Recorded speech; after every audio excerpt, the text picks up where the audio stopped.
Welcome to the best of the Chris Vernon Show, presented by Direct Auto Insurance from the American Home Shield Studio inside FedEx Forum. To watch the live show daily at noon or on demand, head over to grindcitymedia.com or Grind City Media on YouTube. Now, let's take a look back at some of the best moments of the week. Tony Allen's here to Tuesdays with Tony. All right, here we go. Let's get to 10 questions with Tony Allen. All right, I got fun ones this week, all right? And there are things that I don't know. We probably passed over some in the past, but we got some good ones here that I don't know the answers to. Number one, your best season. My best in season? your opinion. My best season. 2015. 15, 16? Yep. 2015, 2016. The year Marcus All won Defensive Player of the Year. I had to, man. I'm sorry.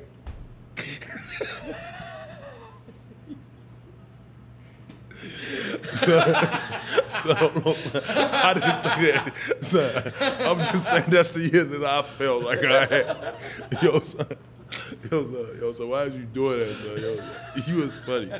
You was funny, man. Go ahead. Well, no, it's just how I remember the season. Okay, yeah, right. You're right. Oh, man. I think of like big I'm moments. sweating right now. You got me sweating right now. I don't know if I ran myself into that question. Oh, man. I think you might have meant 14-15. 14-15. All right, 14-15. I think it's 14. He doesn't even know. 2015, I said 15. Anywhere around that year. Yeah, 14-15, you shot 49.5% from the field, 34.5% from three. You're not good free throw shooter. What it was? 62.7. 63% from the line? They had me in that corner, man.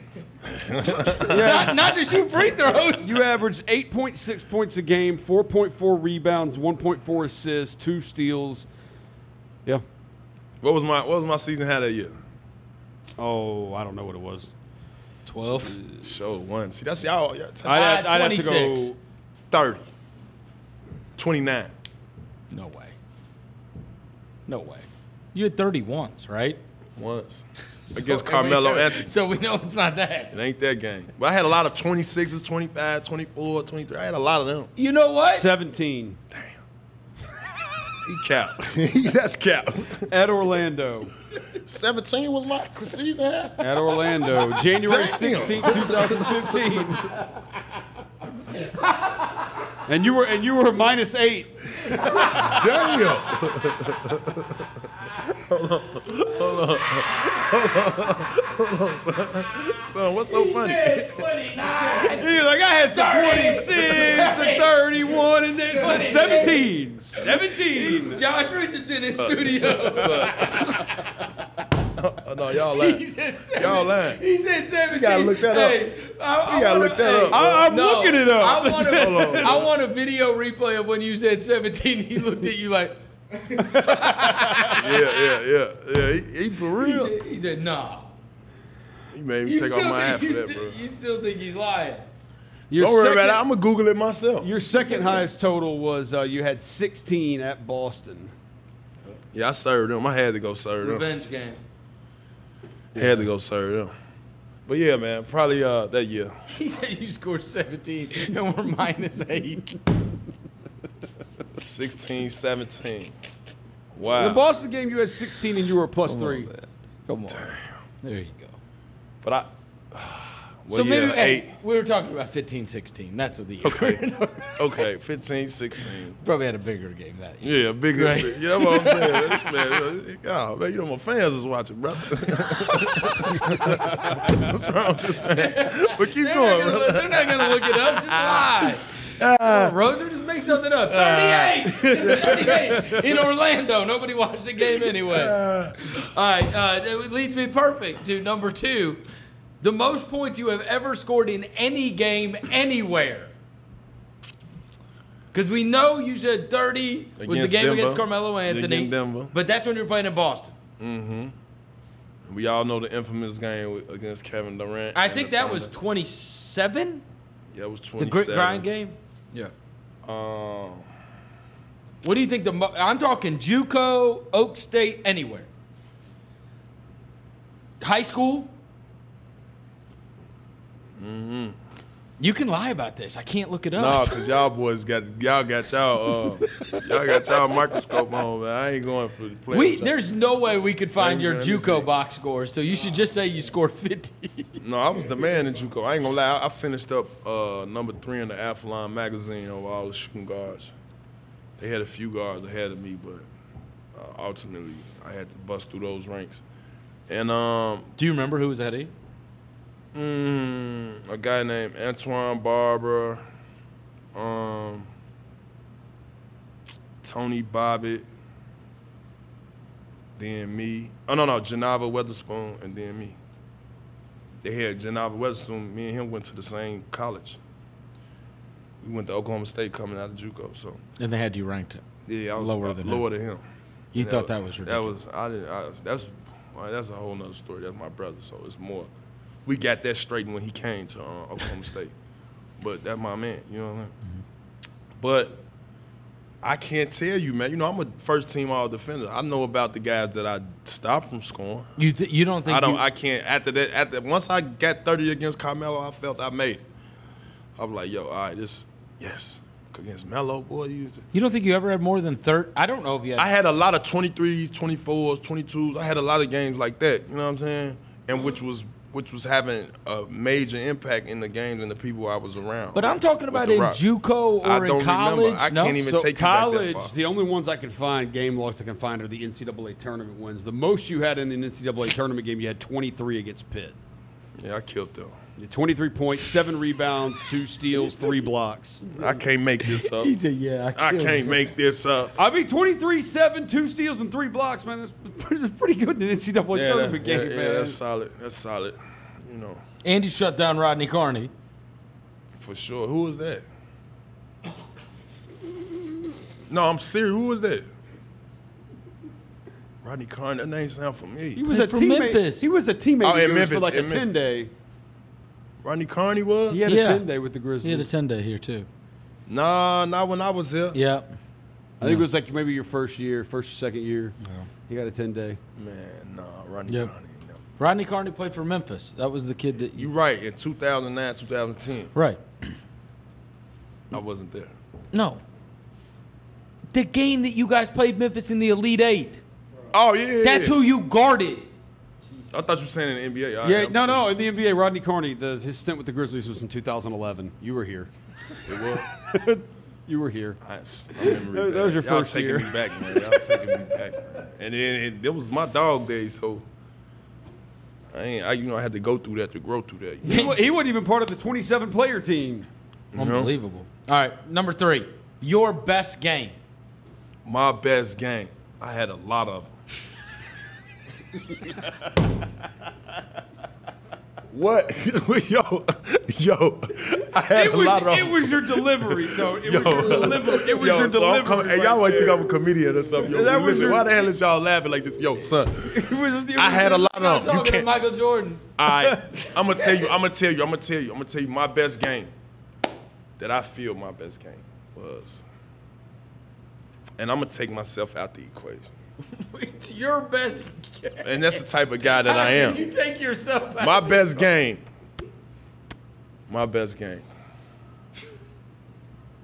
was when I got my boy Zebo his first triple-double. How about that? Because I got a lot of games, yo. What do you mean? I got games where I, got numerous amounts of steals to help win. I got games where I maybe got a tip in to win the game, a key stop to win the game. And you look at these stat sheets and it's like, I don't want to say it right now because y'all got y'all, like, you know how y'all nitpick it right now. But I have a huge impact on the game, man.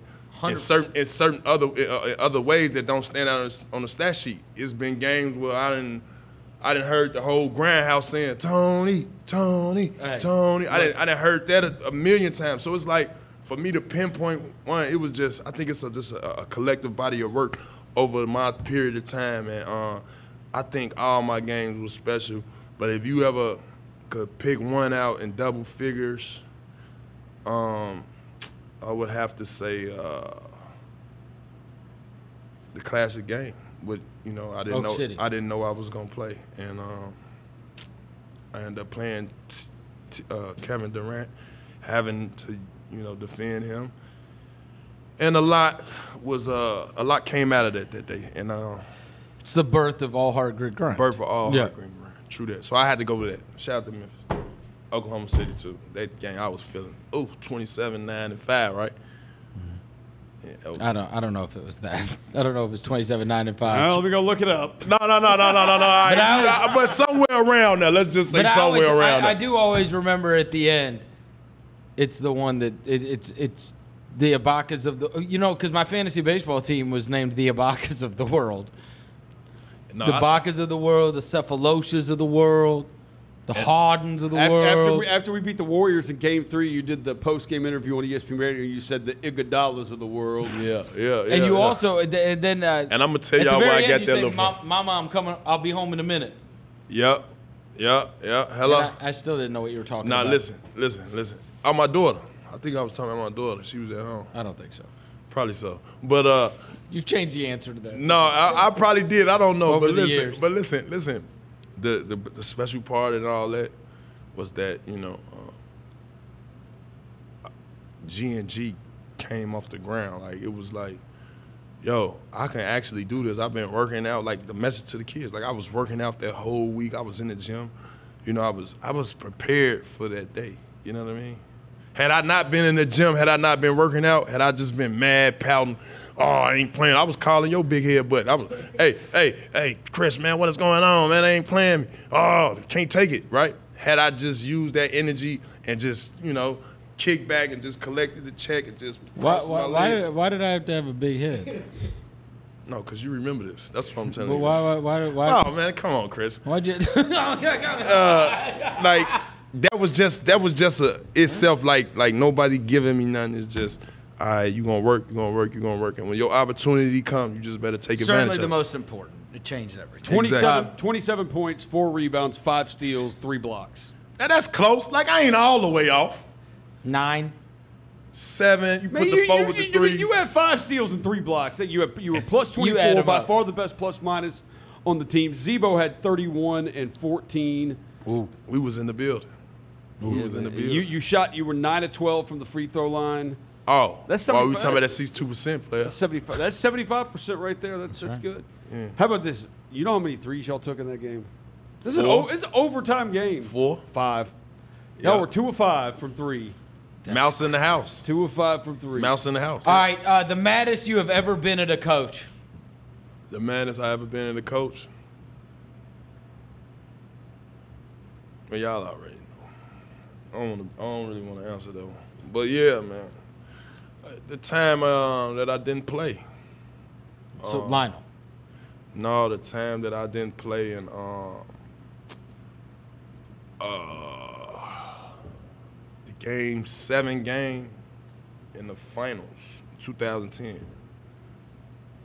You didn't know that, did you? I only played like 6 minutes that game. Doc. Yeah. I wish I'd have played more in that game. Game 7 of the 2010 finals, you only played 6 minutes? Yep. That was 7 minutes. Find out, Kill. I wish I'd have played more. The whole season was on the line. Yeah, that's the only game. For the title and it was for me to against Kobe. My contract year. Then you look back, Kobe said all that. But I wasn't mad at Doc. I ain't gonna say mad at Coach, but mad at the world. Damn, I was mad at the world. That's the only probably time I was mad. Like you played 5 minutes and 20 seconds. Told you. You were -9. Told you. But I could have changed that though. He had to take you out though. Yeah, he did. Yeah, we can't. You didn't. You didn't get to do anything. I mean, you had 1 foul in the 5 minutes and 20 seconds, but you didn't get foul. I mean, there's nothing on. Yeah. Get that. You foul. really? Yeah. I mean, you can't really do it. 5 minutes and 20 seconds ain't a lot of time to really do anything. For the finals, game 7. Like, you got to get yourself in a rrhythm. You know? I'm gonna remember that. For the rest of he my played life. 6 guys that game. Let me be a little fair. It's Ray Allen. He just went from I know that, but I mean, I'm a player, bro. I got feelings too, bro. I was upset, bro. I was mad. You asked me a question. I was so mad. Dude, he played 6 guys that game. He really played 6 guys that game. It was. And which one bad? I wasn't bad. I wasn't mad at him, and I wasn't mad at Who's that. the 6th? Big Baby played 20 minutes, 50 seconds. But Tony played 5 minutes and 20 seconds. Nate Robinson played 3:33, and Scalabrini played 51 seconds. Sheldon Williams, Marquise Daniels, and Michael Finley. Michael Finley, they didn't play at all. No, Michael Finley on that team? I don't remember that. I don't remember that at all. I don't remember Michael Finley being a Celtic. I don't either. Were you friends with Robinson? Yeah, that's my dog. I didn't know that. His name has never come up. All right, let me give you a story In on it. all Let me give the you a story years. on it? Yes. All right, let me give you a story. It's a true story. Y'all gonna. So look, right? Nate Robinson come to the games. You know what I mean? He was just like a playful cat. You know what I mean? He was a playful cat. So I guess one day he was playing. You know, he was playing. I think he put somebody's outfit in the front of the. He put, like say like you got that chair right, this chair right here. You lay the person pants down, you put his shoes at the thing, and you put the thing right there, you put it out there, and then I think he put like we had like a globe thing in there, like one of those United States and like North America, all the thing you spinning around. A globe. A globe. They put it on the thing right here and kept the thing spinning. And whoever outfit there was, I'm not sure who outfit it was, but they was just trying to tell him like, yo, this is a piece of trash. So we all come in laughing, Doc seen it. Like, who did this? Ooh. And Nate Robinson playing, you know, obviously he told him he did it. And the man didn't play him for the whole playoff run. Like all the way until the Eastern Conference Finals. Mind you, we went through who we fought off with first? Cleveland. Then we went Miami. And then we went Vince Carter now in Orlando with Dwight Howard. Then to the Lakers. He didn't play a game all the way until, I want to say, like, the last 5 games of the season and all the games up until Game 6 in the Eastern Conference Final, where we couldn't get nothing going. We couldn't get nothing going. I'm talking about nothing going. We was down probably about like 5 going into like to the 4th, or probably 8 or 9 or something. All I remember is Nate Robinson being our go-to guy for all the way through the 3rd quarter, through the 4th quarter. He had like 14 points off the bench. Stay ready, you ain't never got to get ready. And here's a guy, all through that time while he wasn't playing, he kept himself motivated in the gym. Great teammate, cheering, you know what I mean? But what y'all didn't know is Nate Robinson came, took care of business, man, got us out of that game in the Eastern Conference Finals to beat the Magics because we was having a struggle in that Game 6 to close out. True story. You think he did not play that year, the playoffs? He did not play 7 of the first 13 playoff games. Did not play in any of them. And you think Doc was mad at him about the globe thing? Yeah, but even them games he got in, he didn't play big minutes. You think it was because of the globe thing? I think it was because he was being funny at a time where it was time for us to lock in, be serious, you know, try to get seeding, and he was just still playing. He had that playful mindset. So you don't remember whose outfit? I don't remember who outfit, man, but that had to be one of the funniest moments, walking in and seeing somebody outfit with a globe thing spinning around. Like, yo, like, that was funny. So, and but no, big shout out to Nate Robinson, man, because he took care of business, man, when his number was called. And I'm a big fan of that. Staying ready, you ain't got to get ready. I love that. The funniest thing ever said to you by a fan? Oh man, funniest thing ever said to me by a fan. No, I always remember in Utah, like, the fan telling me, hey, Tony, sit down. And, you know, I'll be stretching and stuff, and I look up, I'm like, okay, I'm going to sit down, my bad. And I sit down and just shut the heckler up. He don't know what to say after that. So it's like, damn, he listens. Yeah, I'm listening, my brother. You leave me alone in so many words. You know what I'm saying? So that was probably the only funny stuff. Those are the best ones. Yeah. Years ago when I was, I always tell the one about Mark Jackson, who's now the broadcaster on TV.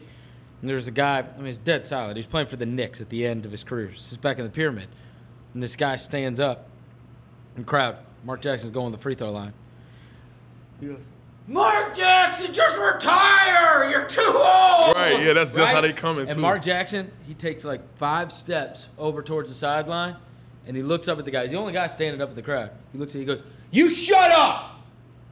He walked back, took his free throw. The guy sat right down. Yeah. Like it was his teacher. He said, you shut up. That guy was just like, Like, I ain't really never had no fans, like, really go crazy. I don't think you'd even remember anyway. You don't even know No. what your coaches are saying, much less I fans. promise. The most you ever spent on an outfit. Oh, you're throwing so many away to Goodwill. No. I ain't throwing no outfits away. Them sweatsuits. No, I mean you're giving them Yeah. But for charity. most I ever spent on probably LEV. Oh my goodness, LEV. My first time as a suit company. My first time getting to know those people. Man, they hit me with an invoice so big. LEV? Yeah, and I only, The suits? Yeah, the suits. Yeah. Where do they make them? Out of California. And man, the first time I was hit with an invoice with those people, I was like, dang. I will have these suits for the next 7 years. I would not. I refused to pay, but I think they got me out about like some grands, a lot of grands. For one suit though. Yeah, I got 5 suits. But how much would one be? Maybe 2,200, 1,800, maybe. No, that's not horrible. No, it wasn't. But at the time, I wasn't. Right. I wasn't wearing suits, so it's like, dang, I could have got me 3 polo T-shirts at Macy's for. I mean, yeah. That's what you wear anyway. Yeah, like I'd have been cool. But then, as I got older, I needed those suits. But that's about it. Suits, maybe. Suits. Mm-hmm. How'd you hear about that play? My veteran guys like Paul Pierce. They go to LEV? Yeah, he was, and they had a crazy sales pitch too, because it was like it's like you in the hotel lobby and you see these pretty ladies. They just very beautiful, right? And he's like, oh, let me measure you, and you like, all right, go ahead. So it's like, look, now you probably ain't got a shot in the world at whatever you're going through. So it's like, oh, yeah, pick the young fella. Okay, yeah, no. But all the time, you just, yeah, it'll be 19, and then you like, dang. Let me go on about this. And it's more like, all right, I'm part of the Ego thing. Yeah, I'm part of the, You played for a lot of hard coaches from Eddie Sutton, Doc Rivers, Lionel Hollins, all the manner. Who had the hardest practices? Who had the hardest practice? Oh, man, I would have to say,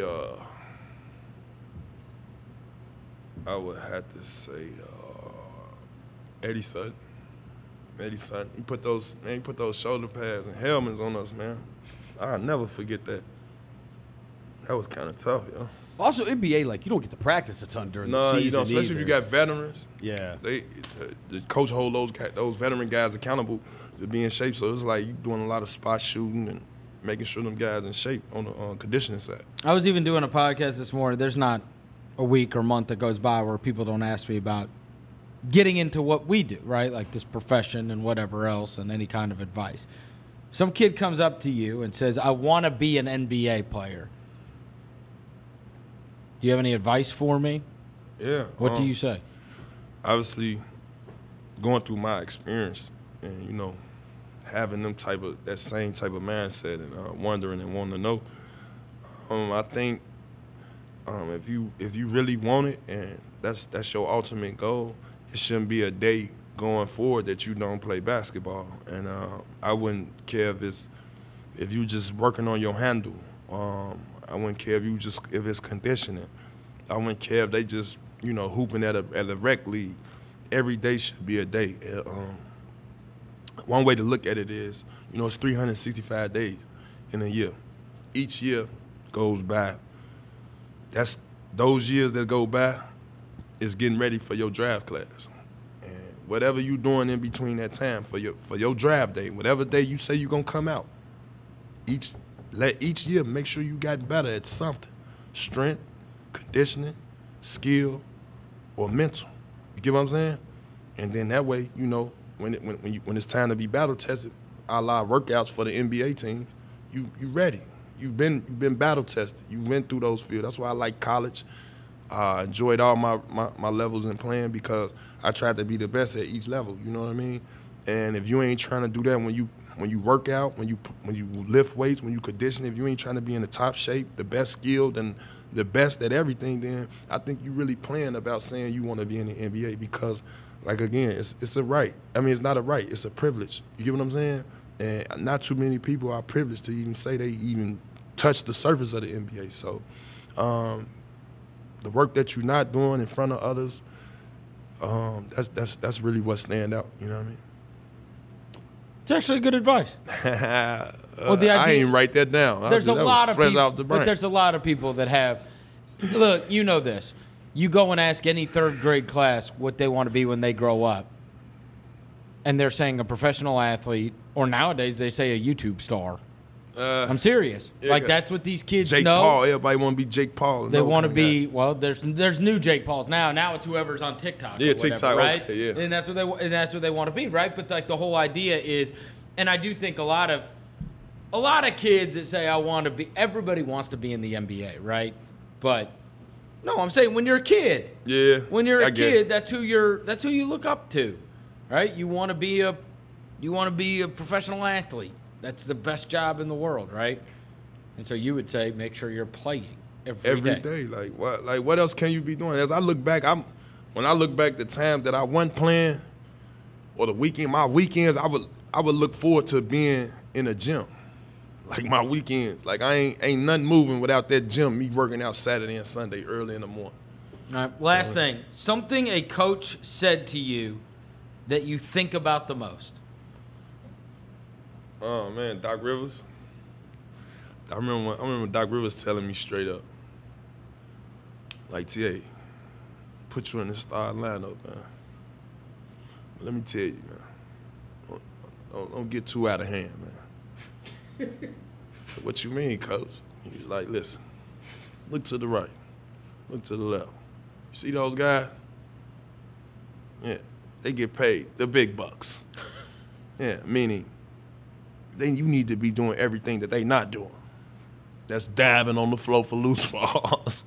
That's taking charges, catching it in the outlet on the break, sprinting the wings, and getting offensive rebounds and throwing it back out. You know, that's what we not doing. You have to be that guy and hold your hat on the defensive end. Are you ready for that? He had his hand like this. Are you ready for that? Yeah, they're real like airy voice. And so I was like, damn, what if I'd have been like, hell no, coach, I need to rock. What would have happened? I don't know, but I took that and I'm like, that's the move. That's the move right there. And you think about that all the time. I played a 14-year career. It worked. Shout out to Doc Rivers. Must say, it's not very fun to have to crash the offensive boards and then throw it back out. I don't know too many people signing up for that job. Hey, I'm telling you, utility guy, man. I'm a handy man. I want you to go get offensive rebounds, but do not put it back up. Throw it back out to the other guy. Yeah. So, but I mean, I took that as see, a lot of people would take that at the time and be like, man, coach got me all the way messed up. Right? Yes. But I was looking at it like, you know what? I'm coming off an injury. You know, I want to play. And I want to be a part of the team. And one thing about me, I never, like, if I tell you, all right, we in this together, we in this together. I ain't 1 foot in, 1 foot out. You get what I'm saying? So I took it like, you know what? I'm going to try to be the best at that. Like, just try to be the best at that. I think if more guys understood what the level of passion that fans end up having for the guys that do that stuff. You saw it here, obviously experienced it more than anyone, probably in any other market, seriously, has ever. But you think about fans and how much that Nick Collison will walk into the Oklahoma City arena for his entire life, and they're going to give him a standing ovation. Big shout out to my boy you Nick Collison. Big shout out to Udonis Haslam Big is shout going to out walk to UD. into, like, Pat Bev. I remember a couple years ago interviewing a guy from Houston. And I said, if I asked who's the fan favorite, they said, Pat Beverly. He's on a team with freaking James Harden. He's on a team with all these other stars, whatever. But people always like, the grinder, the everyman guy, right? The one that's doing all the stuff that doesn't necessarily get all the credit, right? That's the fun one to like. And I told you this year, I kept telling people all around as this season went on and the season kept getting better and better and better. You've got Ja gets all tons of shine. You got Jaren, all tons of shine. So they don't lack for fans and people loving them and people wearing their jerseys and whatever else. And I kept telling these guys, I was like, look now, everywhere I go around town, and this is how it was back in the day with Tony, there was from about December through February, everywhere I went, it was Melton. Like, man, you know who I love? Melton. You know what I mean? Because people, then, you know what? It's this weird thing where everybody is talking about him, but people feel like he's not talked about. And so everywhere I would go, obviously people talk about Ja, they talk about Jaren, whatever. They're like, you know who I really love? I love that Melton kid, right? I'm like, it's the sneaky underground, you know what I mean? Like he's the people's champ kind of thing that he was getting. He was getting that kind of, you could feel it. He has nothing you can't buy a Melton jersey. You can't buy a Melton t-shirt. So he's the cool one to like. You know what I'm saying? It's like the indie band. It's like the band or the rapper that's, you know what I mean? Like he's on Dat Piff, but nobody else really knows about yet, right? You know who's, I remember who was the guy, who was the kid, I say kid, I mean he's old now. The guy from Mississippi. Big Crit. When Crit was here came out, oh my God. Everybody was talking.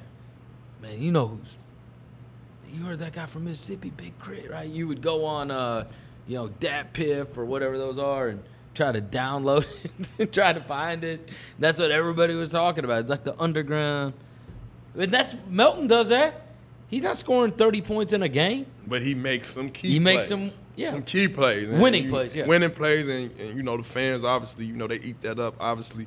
And my whole point, that's very long-winded. Go ahead, get you good. If more players realized that there is a level, not only can you have a 10-plus year career, people will love you. Yeah, and it's the work ethic, it's the grind, it's everything that you're willing to put up front, take yourself out of the equation, as I was saying earlier, and use it for the team's sake. You know what I mean? When you got guys that's willing to do that, the respect level was up, and Melton has been doing it. Like and it's just a want to. Yeah, it is. A will and a want. No, the ball's on the ground. And you see him flying for it. Like you have a decision, right? There's a decision to make. I'm either the guy that dives for it, or I'm a guy that says, all right, I picked that up. True that. Right? Yeah. But anybody can do it. The ball's sitting there, right? You can either dive for it. But, Chris, a lot of guys save their energy, exert it, they save it for other avenues and to their attributes. You know what I mean? Right. Like a guy might not go jump on and risk his body for that ball, knowing he got to bring that ball back up court and split the pick and roll, do a spin move, and then drop it off. Yeah, but if you're not that guy. But some guys think like that. Right. But why everybody can't think like that? Right. Why? I'm just saying why they can't. But because of the superstar? Yep.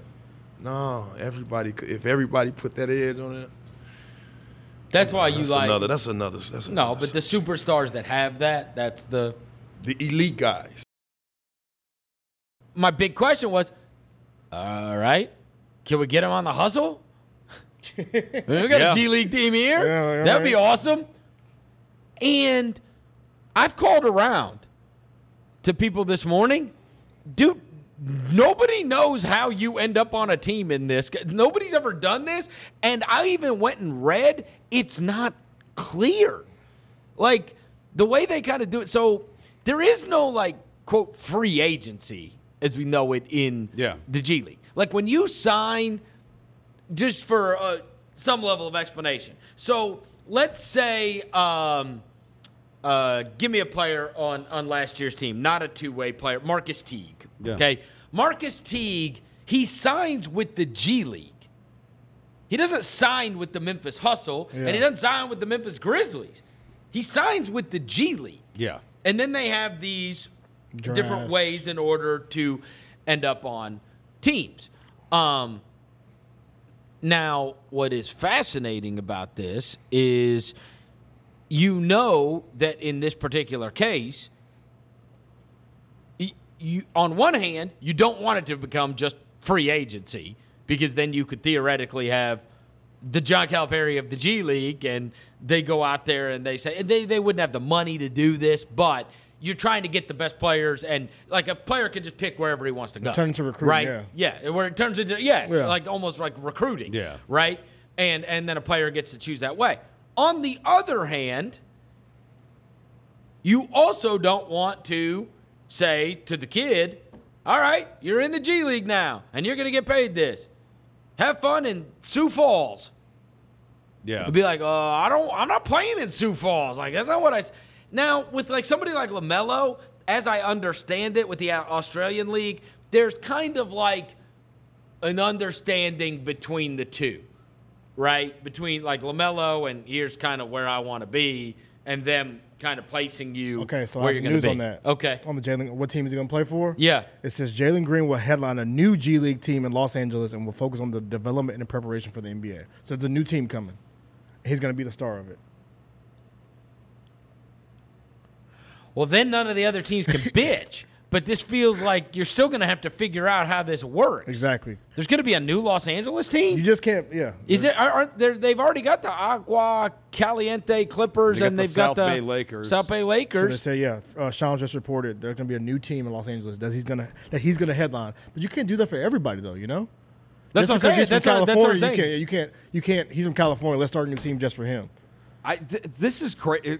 To me, it's got to be the South Bay Lakers are going to change to like Los Angeles or something. Because so the Pelicans are having their own G League team. They're taking the Erie team and they're moving them to Birmingham. Mm-hmm. That takes a couple of years to do that. What if they just say, this is going to be the team you go to? This is going to be the team you go to. If you come out, boy, again, you could do, I guess, whatever you want to do. And you don't want it to become recruiting. But what if I did that? What if I said, hey, you want to, that way they can still, like, you would be competing in the sense that you could still leave and go play together.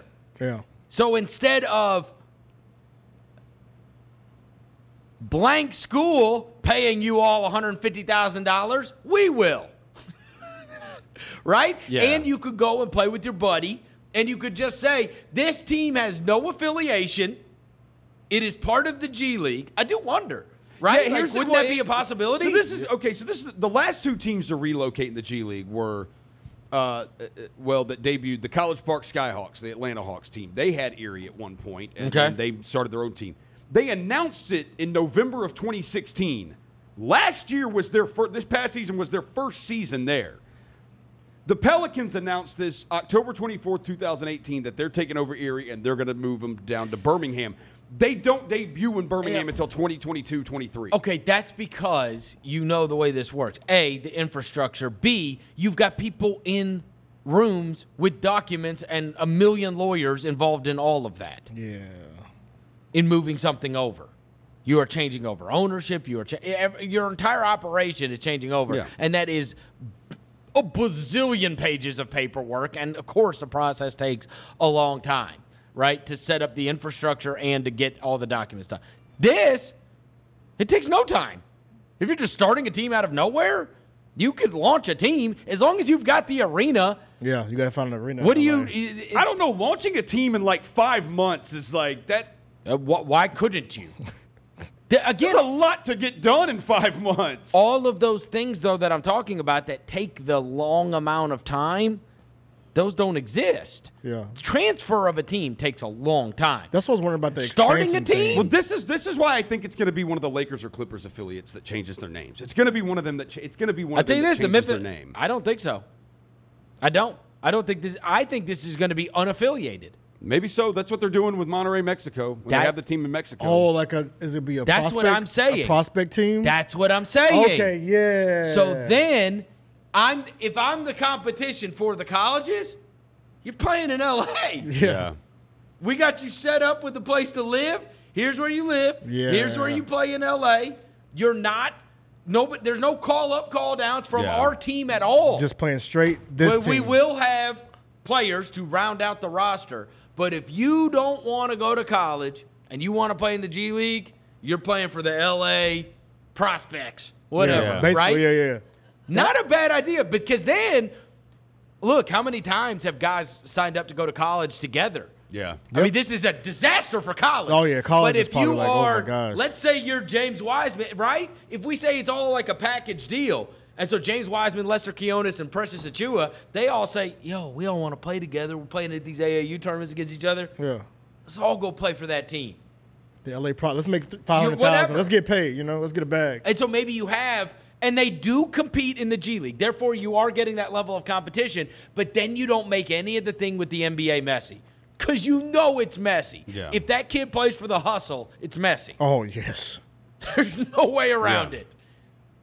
How do I make this not messy? Yeah, you've got to, if he plays for one of the if he plays for already plays for, if he goes and plays for one of the affiliates, then it's And maybe I have another one. front office is around the guy all the time. I put one in New York, I put one in L.A., and now I got two teams.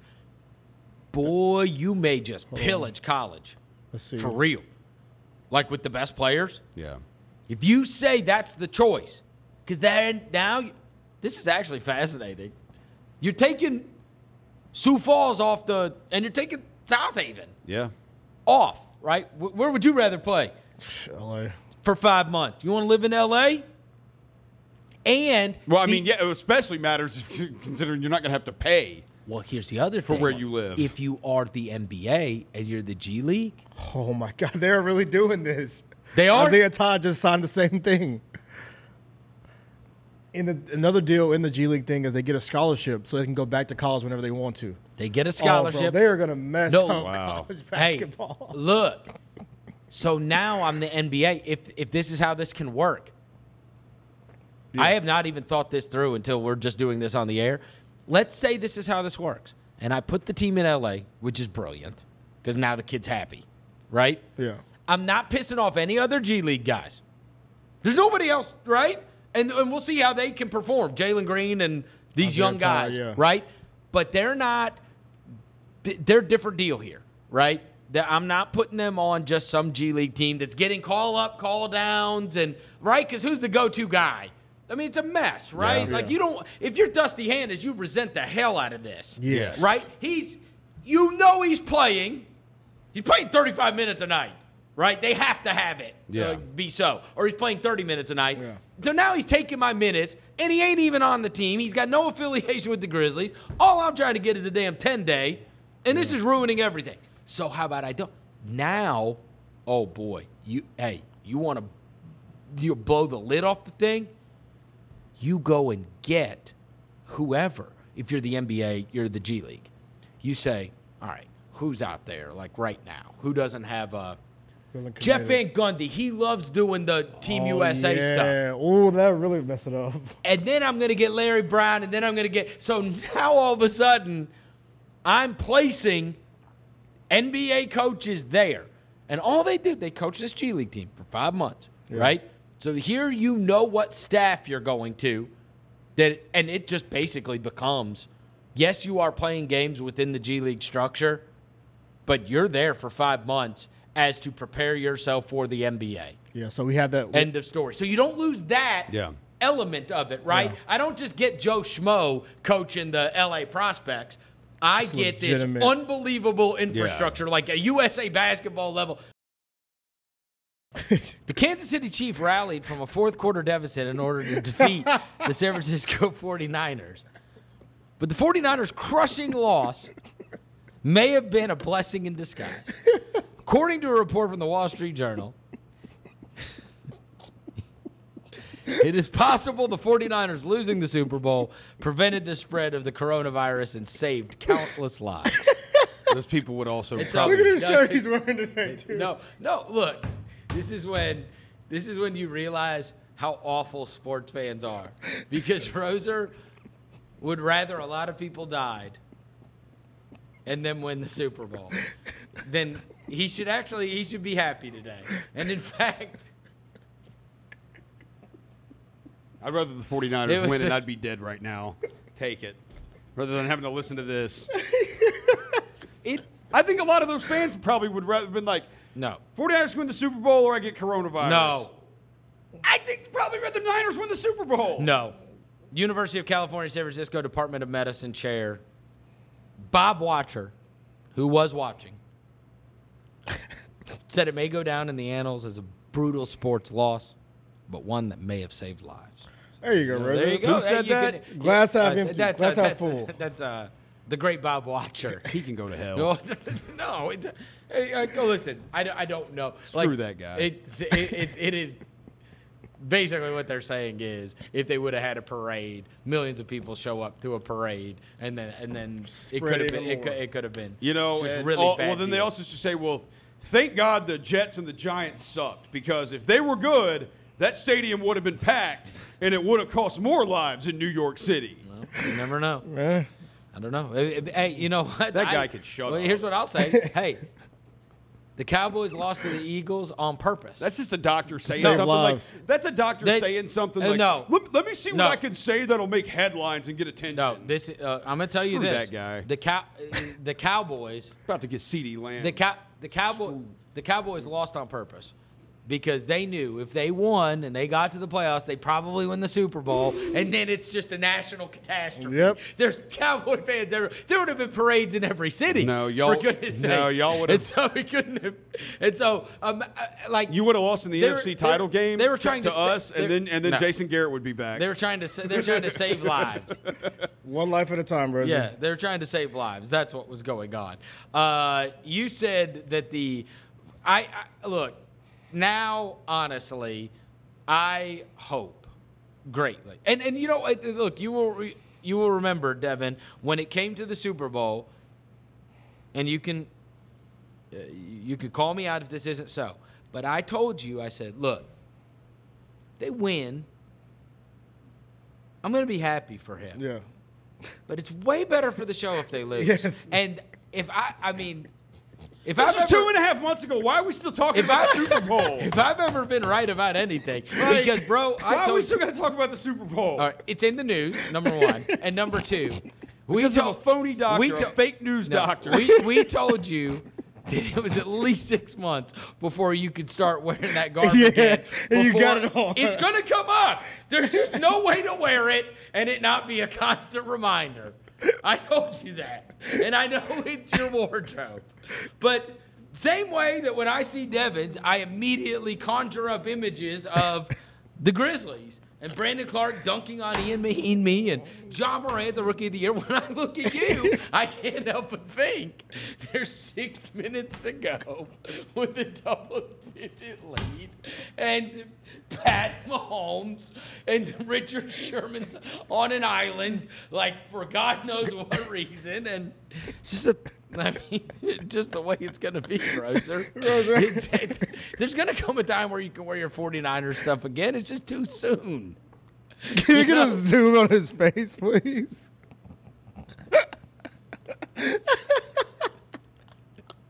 All right. Mel Kiper's.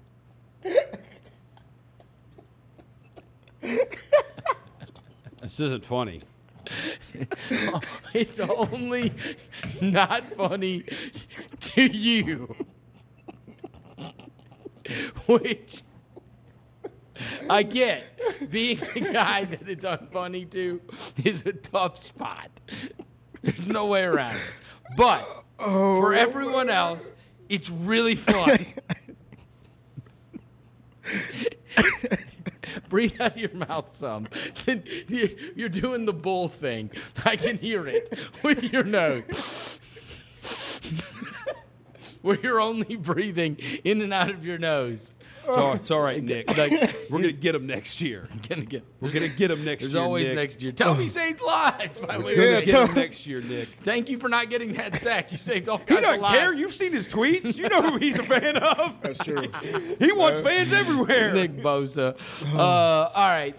Mel Kiper did come out with his updated mock draft, and these are always much more fascinating the closer we get to the draft because information starts to flow. And then you will recall it was just a few years ago where all the mock drafts looked one way, and then it was the morning of the draft. I will never forget. And Daniel Jeremiah had Baker Mayfield going number 1. The reason I will never forget this is because I called every one of my friends and said, Baker Mayfield is like plus 3,000 right now to go number 1.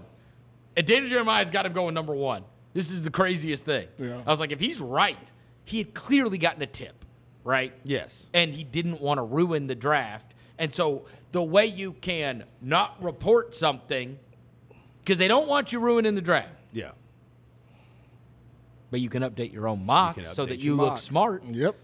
So he did it.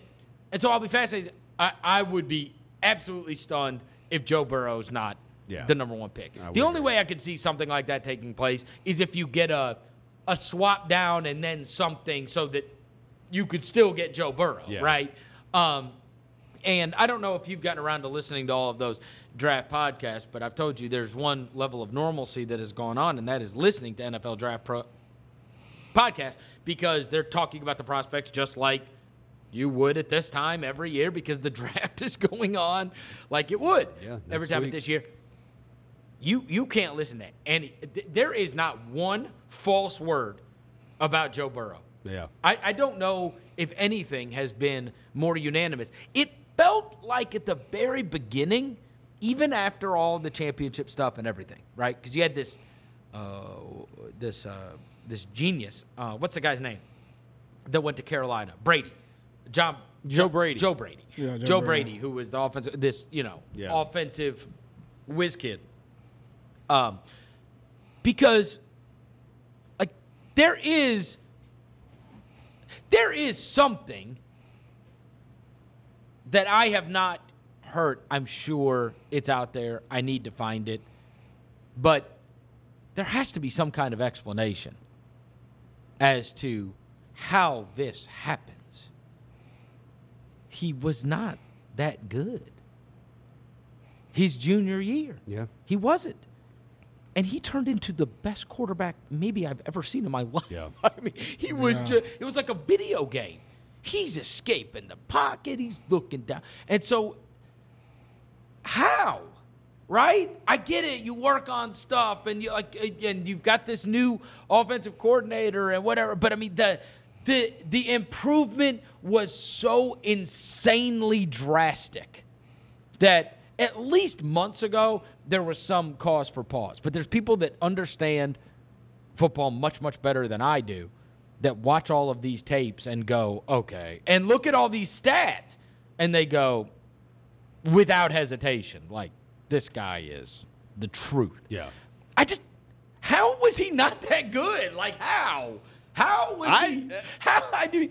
Can you think of anybody that, like, wasn't that good? Like, outside of, like, steroid guys in baseball, right? Guys that, like, had career highs of 16 home runs and then, and then they hit 50-something home runs, and it's like, oh, well, I wonder how that happened. And there's a reason for it, right? Or some guy that wasn't that fast and all of a sudden turns into this, speed demon. It's like, oh, I wonder how that happened. Yeah. But, like, that can't happen with a quarterback. It's not like he went and, almost anybody with that level of improvement, they have shot up. Yep. I mean, Gardner Minshew, nobody knew who he was. Nobody knew who he was, but he's playing for Mike Leach, and you play for Mike Leach. Yeah. You can plug. I mean, I could throw 40 touchdowns for Mike Leach. Yeah. Like you just, there's like he's holding up. All their plays are like on one hand. Yeah. He says run 5. I mean, it's like, okay, this is the route we run on 5. Somebody's going to be open. It's been doing it. Run 4. Been doing it for 20 years, and nobody can stop it. Yeah, and it's simple, and it's simple as hell. Yeah. And so like you could, but that has always hurt Leach quarterbacks. Yeah. It hurt Gardner Minshew. Yep. Because you look at the stats and you go, that guy played for Leach. Nobody's done that with Joe Burrow. Nobody said, I played for Joe Brady. No. right? But how? How? Like, how did you get that much better? How did you go from 17 of 60. Dude, if you were ranking SEC quarterbacks going into last year, he would not have been in the top 5. Nope. You would have had the kid from Georgia, From You would have had Tua Tua. for sure. You would have had The kid at Missouri would have been, Joey Bryant would have been in front of him. Kelly Bryant. Kelly Bryant. Absolutely, Kelly Bryant would have been in front of him. Yeah.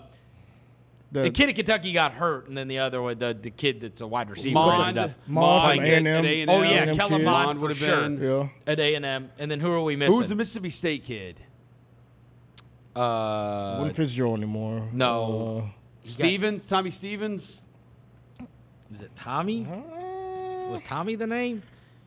Probably because not. the guy the year before Probably was not Tennessee's. gone. Oh, South Carolina's might have been ahead. Yeah. The kid that started the season Bentley? last year. Yeah, Jake Bentley. Yeah, Jake Bentley would have Bentley. been in front, yeah. He probably would have been in front of him. I mean, you got a whole bunch of them. Yeah. Like, even if you just go back and look at the stats 2 years ago, it's truly bizarre. Felipe Franks. There's some people that would have said Felipe Franks. People like Frank because he got better at the end of the year last year. Franks got better. There's some people that might have taken him. What was that kid's Who name? started at State last Mississippi year? State. Hold on. What it was Didn't people like Kentucky's quarterback too? What was his name? to start the year. That started the year. Tommy and he got hurt. Stevens Tommy is the Stevens one was that Mississippi started State. it. Yeah, that's Mississippi State. Yeah. Keon Thompson? That's not him. Keon Thompson. That's at Mississippi State, last year. No. We just said Tommy Stevens. Tommy Stevens is the one that started Let it. me see. Hold on. Right, but the Kentucky one, what was that kid's Kentucky, name? okay. He got hurt too because they ended up with Lynn Bowman at the end of the year, right? They had that receiver that was playing quarterback who was dangerous as all get out. Bowman was fantastic for them. The original, was it Terry Wilson was the original one? Yeah, Terry Wilson. And then it was Sawyer Smith, and then it ended up being Lynn Bowden Jr. Hey, even that's the, right. the kid But I mean, at you're Ole talking Miss, the Ole Miss kid, boy, he came out on the back end. Plumlee. Well, Plumlee came on the back Who was end the front end kid? Because everybody loved him at the beginning. at the very beginning of the year, and They then they loved him. kept putting him back in. Yeah. Drove me crazy. Yeah. Right? Because I was all in. I loved Plumlee. Yeah. But they kept putting the other kid, Corral. the Matt original Corral. sort of Matt Corral. Yeah, Matt Corral, yeah. You would have put him ahead of him, too. Maybe. I mean, it's just like he had one of the greatest college football seasons ever. Ever. And then was even better when the lights got the brightest. Yeah. It's the damnedest thing I've ever seen in my life. It, Seriously. doing what he did to Oklahoma really didn't surprise me, but what he did to Clemson. So anyway, back to what I was saying. Everybody thinks he's going 1. But I think here's the thing. You said you haven't heard anybody say anything bad about Burrow. You go a step farther with that. The top 2 picks. I hadn't heard anybody say anything bad about Chase Young. It's getting a little bit maybe like when we had Joel Klatt on last week that it's 4 because there's Udoka and then there's Isaiah Simmons. Udoka, he said there's 4 guys and then there's like a drop to him. Have you watched? Akuda. Akuda, I'm sorry. What did I say? Akuda. You You said Udoka. Yeah, Udoka, whatever. Ime Udoka. Yeah. That's what I was talking about. Yeah. Akuda is and then Isaiah freaking Simmons. awesome. Oh, well, there's that clip. I don't know if you guys have seen that highlight clip of Isaiah Simmons from Clemson. By the way, 11 looks awesome on a defender Oh, because yeah. you rarely see it. Yes. But LeVar Arrington, I think, wore 11 at where Penn he State. is, no, he wore a single digit, didn't he? I feel like LeVar Arrington wore a single digit for some reason. Maybe I'm wrong. I'm probably wrong. No, he wore 11. He wore 11? Yeah, we're living in Penn State. The awesome linebacker at Penn State now wears 11. The one that killed Memphis. The one Yeah, that the killed one that Memphis. destroyed Memphis. So there's this video. It goes around of Isaiah Simmons. I think Clemson made the video, but I saw it, and they asked Simmons at the combine or whatever he was at. They were like, I see your name tag says linebacker. What do you consider yourself? At the next level or whatever. And this kid, he's like dead serious. He's like, I play defense. And then they show these different clips, and I'm like, Jesus, like a superhero. No, I'm not kidding. Just he's violent how he hits people. Bro, and he is flying around everywhere. He is chasing down a wide receiver, and he's running to the sideline for some running back that you know of that's runs a 4.1. And then at the end of the video, they show a foot race with him and Travis Etienne. And they cross the finish line at the same time. Oh, God. And I'm like, dude, what is this? You say it's on the Clemson page? What is this? I want to see this. It's Isaiah Simmons. It's like an Isaiah Simmons put together. But anyway, the fascinating thing about yesterday's Mel Kiper thing was Justin Herbert from Oregon going 5 to Miami. I haven't heard anybody that really loves him. Yeah, I don't know anybody that likes him. You know what I mean? Now, this is one of those, is it to get clicks? Because it's like, ooh, did you see the new mock draft? Right? You got to do stuff to get people talking, right? Yeah. But that's the first time I've seen him ahead of Tua. Yeah. He's got Tua going 6. That's the first time that I have seen him ahead of Tua. And then in this year, I know you love this mock draft because it ended up having CeeDee Lamb going to the 49ers. I also liked it because it had Xavier McKinney from Alabama as a safety going to the Cowboys. But as you go down, Jordan Love in the first round. Okay. They got him going in the first round. Oh, yeah. They get tons of quarterbacks in the first round, yeah. I mean, that's 3. And then I think there was a 4th. No, there was not a 4th. Okay. Dude, there was when not I kept going down in this first round, I'm like, dude, there are a lot. They got Henry Ruggs falling all the way to Philly at 21. When the thing that surprised me, I'm like, bro, is T. Higgins really going to go 30th? That is unbelievable. No, He's amazing. He's so He's good. amazing. He's so the good. receiver talent. Dude, I was watching film on Watching YouTube. film. Yeah, no, On his projector. I Oh saw my God. one of the 49ers blogs I saw. They were like, it wouldn't if the 49ers want to trade down and they don't take a wide receiver in the first round, it's because there are tons of really good ones in this draft. There's this freaking dude at Liberty that's supposed to go between like the 3rd and 5th round. That looks unbelievable. Hugh Freeze. Yeah, catching the ball, freaking Freeze. juking people, flying down the sidelines. I'm like, man. There's always guys from these smaller schools, And right? of course, they have DeAndre Swift going 32. Kuiper does to Kansas City. Of course. There are a lot of Justin Jefferson. Dude, there are It's crazy. The receiver thing is crazy. Well, dude, think about this. Think about they have in the second round, the early second round, J.K. Dobbins going.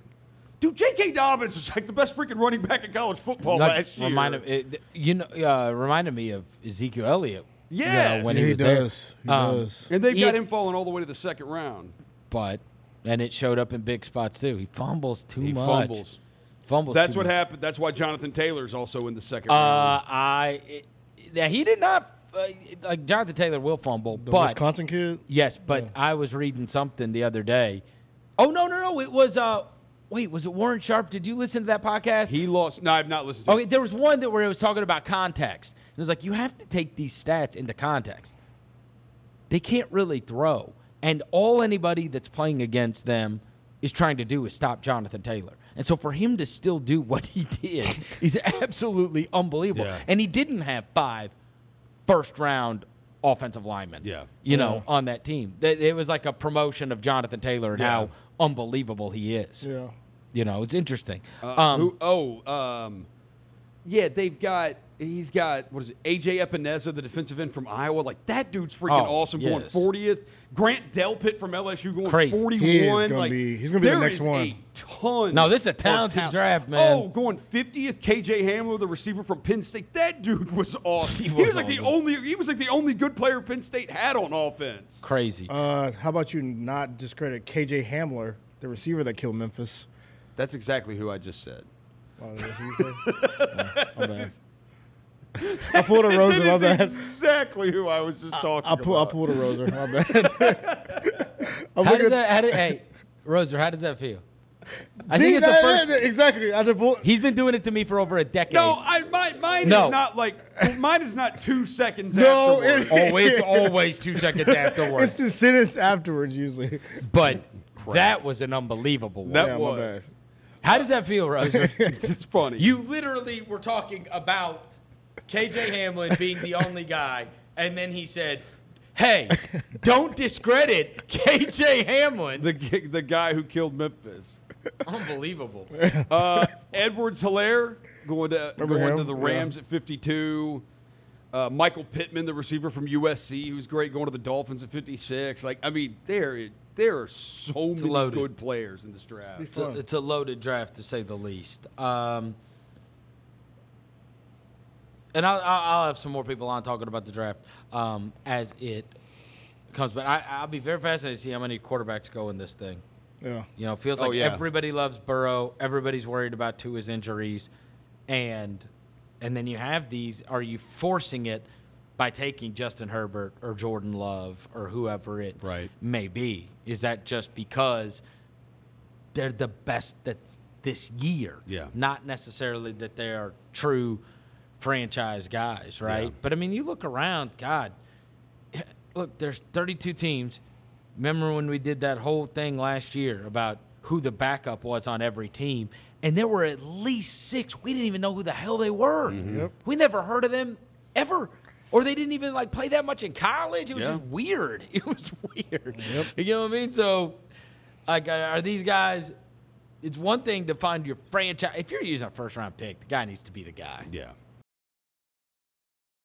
From your perspective, how was Joe Burrow seemingly good, pretty good, his junior year, and then this absolute monster his senior year? How do we explain that level of improvement? Well, certainly concerned, but you got to take what's there. I think it was just a maturation going into the next year, and that happens to players where everything comes together. The guy has his strongest asset, from what I hear, is his work ethic.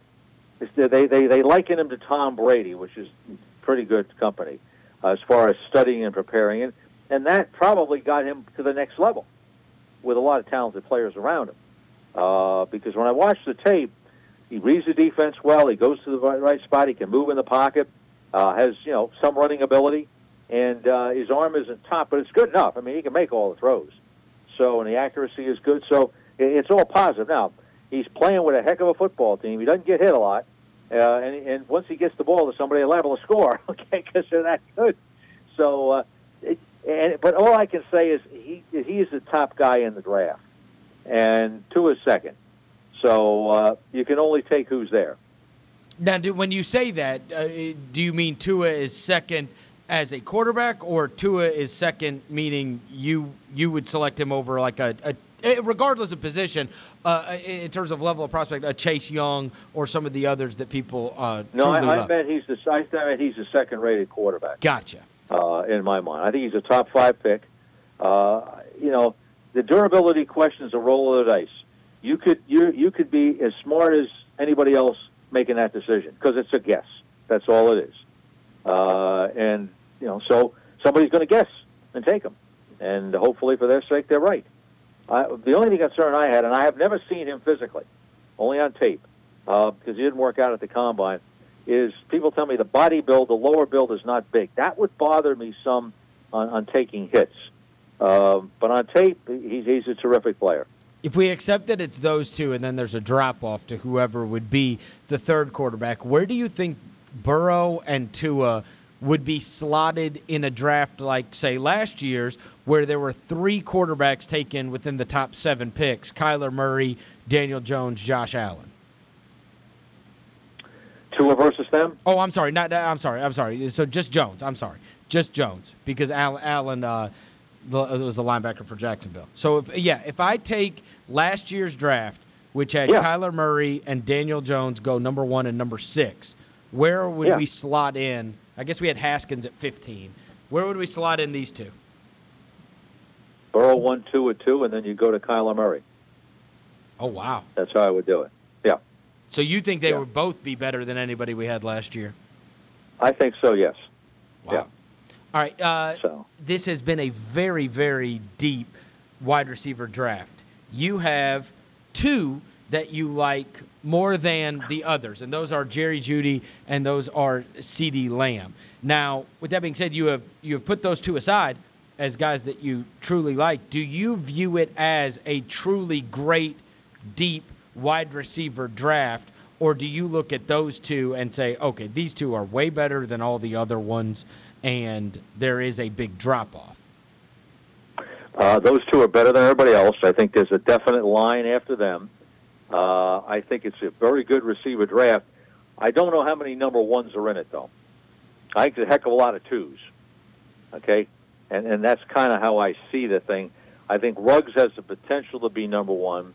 There's just something in my mind. I'm just a little concerned there about him, but the tape is good. The recommendations are good on him. Played with a lot of good players. Sometimes those players are pretty good, too. And I like Jefferson of LSU a lot. He's my number 4. So I'm not sure he's a number 1, though. So we got a lot of good number 2s and 3s in this draft is what you have. Where are you on Chase Young? Do you feel like Chase Young is a sure thing? As sure as you can get. Historically, to me, he's better than Myles Garrett. He's more consistent than Myles Garrett, better athlete than Mario Williams, more productive than Jadeveon Clowney, more durable than Jadeveon Clowney. And then when you go to Julius Peppers a long time ago, he's more instinctive and productive than him. So, those are guys who went 1 and 2 in the draft, and I have him ahead of all of them. Wow. Well, I mean, look, we had the number 2 pick in the draft be Nick Bosa, who was outstanding last year. Is he – if I've thrown him in last year's draft as the player that he is now, are you higher on him than you would have been Bosa? Well, if we are taking Bosa this year versus Chase Young this year, we're going to take Bosa. Right. But what I've told people is this. Bosa only played, I think, 3 games. So I have a hard time of slotting Bosa with these other guys because you start to think of Bosa this year, right. And he was good in college. Don't get me wrong; they made the right decision at the time. I mean, obviously they made it now, but they made the right decision when they took him. It was an easy pick. So, but I kind of put Bosa off to the side because of the limited senior year or junior, whatever year it was for him. Charlie, what players matter position-wise? Do you think are mattering more now? In terms of the average team is looking at the draft, and you need to have this now, maybe more so than you did 5 years, 10 years ago. Yeah, I think corners, because you have so many spread formations, and if teams have 1 good corner, that's good. Not a lot of teams have 2 good corners, and it's rare to get to 3 corners. But if you have 3 corners, you can do a pretty decent job defending people. And New England has proven that. They manufacture the pass rush with stunts, but they play pretty good with their corners, and that goes hand in hand with their stunts to give them pressure. And you love the kid at Ohio State just like everybody, I'd assume?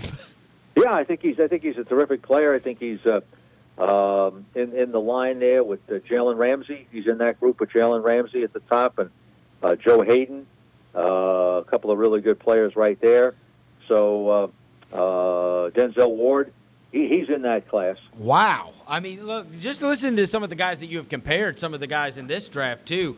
It sounds to me like this is an insanely talented draft, especially at that top end, because in some of these conversations, you're talking about all-time greats. Yeah, no, it is a talented draft. There's no question about it. So it's a fun draft, too, because there'll be a lot of good players there in those 2nd and 3rd and 4th rounds, and it'll be fascinating to watch this as it unfolds because, like I said at the beginning of the interview, some people with the really good scouts who rely upon them a little bit more than, say, the coaches who come into this late and are at a disadvantage. It'll be interesting how those teams fare out. Knowing the circumstances of the way it typically works with the war room and now the way it's going to work via video conferencing and, the commissioner announcing picks from his basement, do you think this is going to be a mess? Don't know. They're going to have a trial run. Man. Hopefully it won't be. I think the teams will be well organized. I think the league will be well organized. Hopefully the technology works.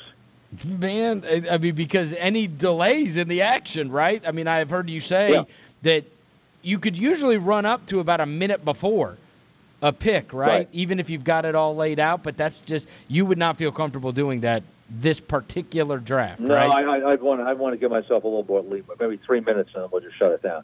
You're going to have to see how it goes. But then even there, everyone's a different adventure. So I see less trades this year. All right, last question. Your favorite draft night?